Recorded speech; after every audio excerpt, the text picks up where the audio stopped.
I never imagined that the worst moment of our lives would be followed by something even more terrifying.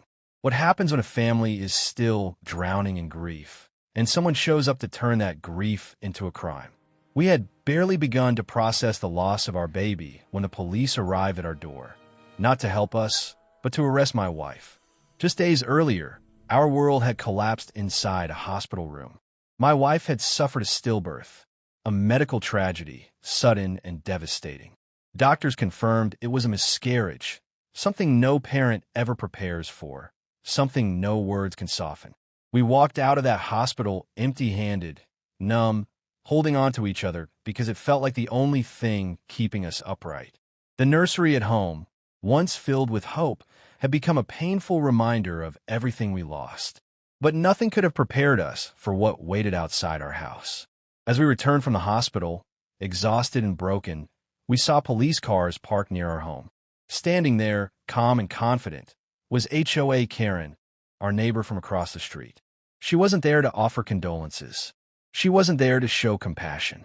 She was there with accusations. Loud ones. Cruel ones.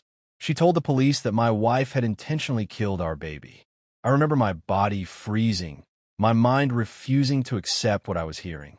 My wife could barely stand, still weak from the hospital, still trapped in shock.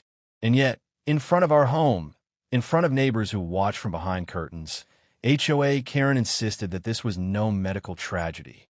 According to her, this was murder. The police listened. That moment changed everything.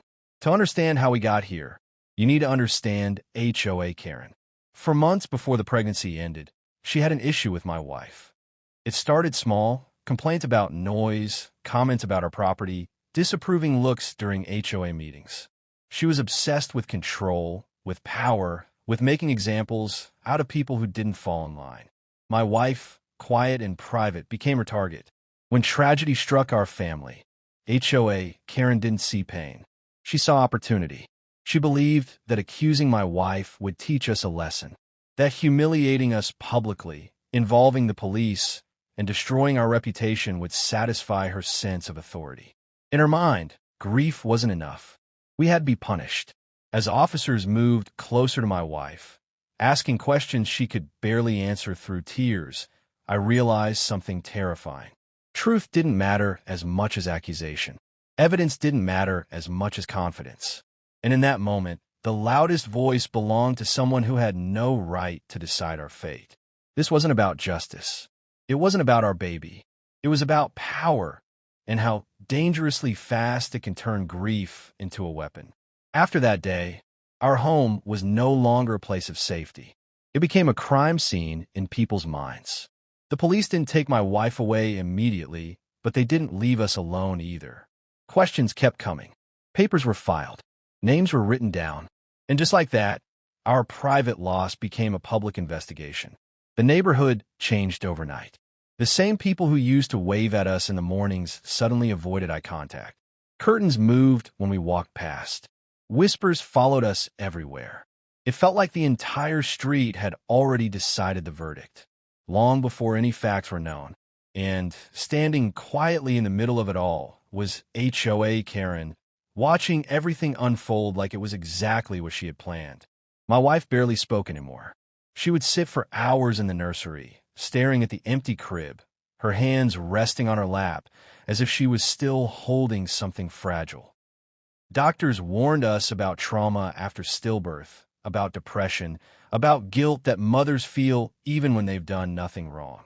But no one warned us about what happens when grief is questioned, when pain is treated like proof of guilt.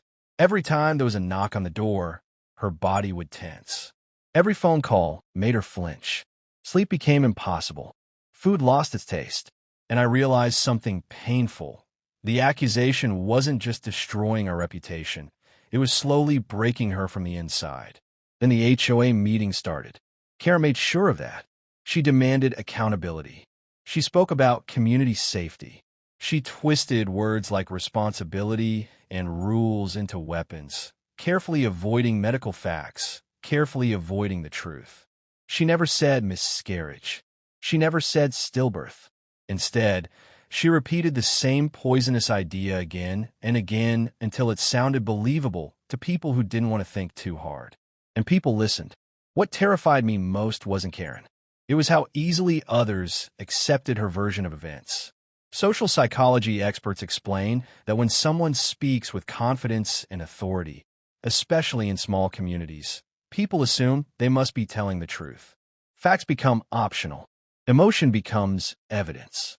Karen knew this. She began collecting statements, not real evidence, opinions, feelings, assumptions. Someone said my wife looked emotionless. Another said she seemed too calm. Someone else said she cried too much. Everything contradicted itself, but somehow all of it was used against her. Grief has no correct shape, but they were trying to force it into one. The investigation dragged on. Medical reports clearly stated that the stillbirth was natural. Doctors confirmed there was no sign of harm, no sign of wrongdoing. But Karen dismissed it all. She claimed doctors were covering up. She suggested money was involved. She even implied we had planned this. That was the moment I realized we weren't fighting a misunderstanding. We were fighting a narrative. And narratives are dangerous because once people believe them, truth feels like an inconvenience. My wife was called in for questioning again. This time, the pressure was heavier. The room was cold. The questions were repetitive. How did the baby stop moving? When did she last feel pain? Why didn't she come in earlier? Each question felt like a blade, reopening wounds that hadn't even begun to heal. I watched her hands shake as she answered. I watched her apologize for things she didn't cause. And something inside me snapped. Not into anger, but into fear. Real fear. The kind that tells you systems don't always protect the innocent. Sometimes they follow the loudest voice. Karen kept pushing. She demanded harsher action. She wanted charges. She wanted consequences. She wanted an example. And then came the moment that nearly destroyed us. One evening, we received notice that my wife could be temporarily detained while the case was reviewed further. Not because of evidence, because of pressure. Community pressure. HOA pressure. Karen's pressure. That night, my wife finally broke. She cried the way people cry when they have nothing left inside them. She kept repeating the same sentence over and over. I already lost my baby. Why are they taking everything else too? I didn't have an answer. All I could do was hold her and wonder how a woman grieving a stillbirth had somehow become the villain in someone else's story. How easily grief had been turned into suspicion. How power had replaced compassion. What Karen didn't expect was that truth leaves traces. Medical records don't disappear. Doctors don't stay silent forever. And some people, quiet ones, were starting to notice that her story didn't add up. But before that truth could surface, before justice could even begin, we had to survive the part no one talks about. The waiting, the isolation, the slow erosion of trust in everything you thought was stable. There's a strange moment that comes before the truth finally surfaces. It's quiet, too quiet. For us, that silence felt heavier than all the accusations combined.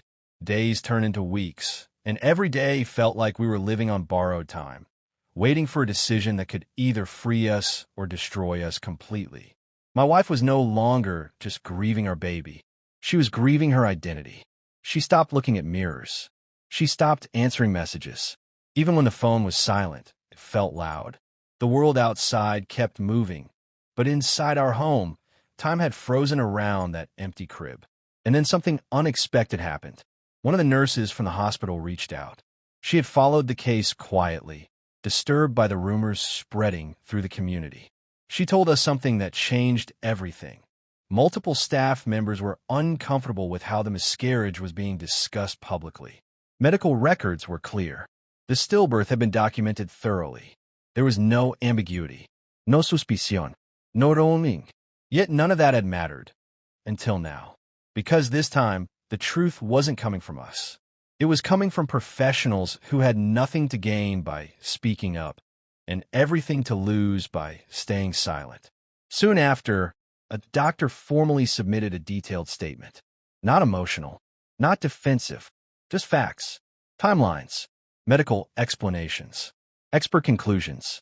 It explained how stillbirths happen, how unpredictable they can be, and how blaming a mother is not only cruel, but scientifically ignorant.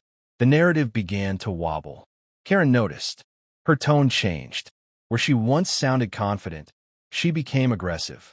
Where she once spoke loudly, she now spoke defensively. She accused doctors of incompetence. She questioned credentials. She doubled down, because people who build their power on lies can't afford the truth. But something else changed, too. Neighbors began asking questions.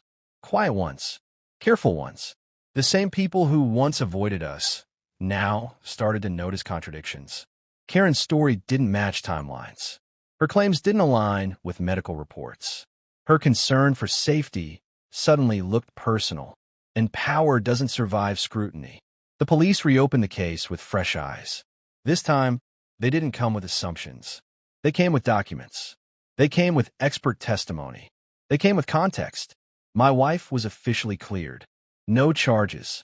No suspicion. No wrongdoing. The relief should have felt like victory. But it didn't. Because when innocence is questioned so publicly, being cleared doesn't erase the damage. It just stops it from getting worse. Karen, however, wasn't done.